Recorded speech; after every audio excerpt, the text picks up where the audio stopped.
The Case of the Missing Husband. James Brogan was nursing a lukewarm coffee and a fresh black eye when the woman walked into his office. She was mid-30s, expensive coat, cheaper nerves. Her hands wouldn't stop twisting the strap of her purse. "Mr. Brogan, I'm Claire Hargrove, my husband, been missing for 4 days." Brogan leaned back in his creaky chair. 4 days isn't that long for a man to vanish, Mrs. Hargrove. You sure he didn't just need air?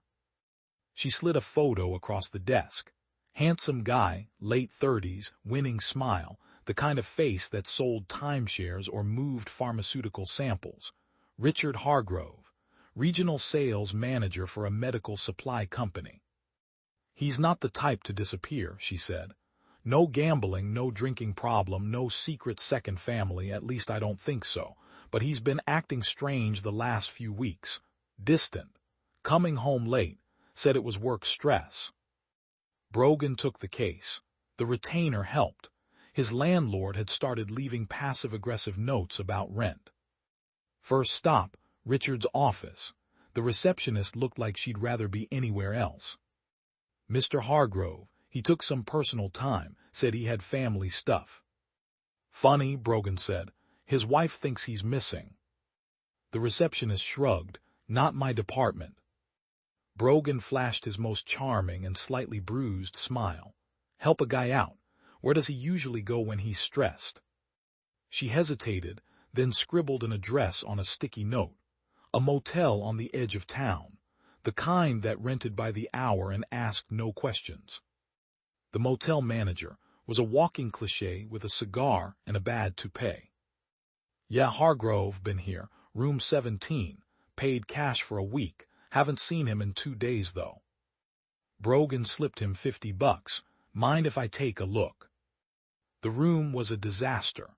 Clothes on the floor, empty whiskey bottles, and a woman's earring under the bed that definitely didn't belong to Claire. But the real find was in the trash. A torn-up plane ticket to Cancun and a burner phone with messages from someone named Kay. The last text read, "I can't do this anymore. I'm telling her tonight." Brogan sighed. Another midlife crisis with a side of cowardice. He was heading back to his car when 2 large gentlemen in cheap suits stepped out of the shadows. "Mr. Brogan, our boss would like a word." They drove him to a quiet Italian restaurant downtown.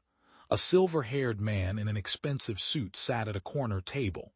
Vincent Morty, minor player in what was left of the city's old networks. "Richard Hargrove owes me money," Morty said calmly, cutting into his veal. "A lot of money. He thought he could get rich quick on some sports betting scheme. Turns out he's bad at math." Brogan raised an eyebrow. "So you made him disappear?" Morty laughed. "If I made him disappear, I wouldn't be talking to you. I want my money. His wife has it, or at least access to it. You tell her that her husband's in deep, and if she doesn't want to become a widow for real, she'll wire 80 grand by tomorrow night." Brogan found Claire at home. She looked like she hadn't slept. He laid it out. The motel, the other woman, the gambling debt, the threat from Morty. She stared at him for a long moment, then started laughing.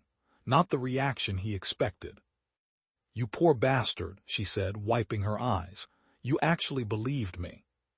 Turns out Claire had known about the mistress for months. She'd been siphoning money from their accounts for the last year, preparing for a divorce that would leave Richard with nothing. When he found out and started panicking about the debts, she fed him the idea of running away together to Cancun. Only she never planned to meet him there. Richard, probably sitting at the airport in Mexico right now with 2 suitcases and no money, she said with a cold smile. "Let Morty have him. I'm done." Brogan stood up slowly. "You used me as a messenger. I needed someone respectable looking to confirm the story if things got messy," she said. "You did fine." That night, Brogan sat at his usual bar, staring into a glass of whiskey. The bartender slid him a fresh one. "Rough day." "Women," Brogan muttered. The bartender nodded sagely. "They'll disappear on you faster than any husband." Brogan raised his glass. I'm into that. He still hadn't decided whether to warn Richard Hargrove. Some cases, the missing person deserved to stay missing.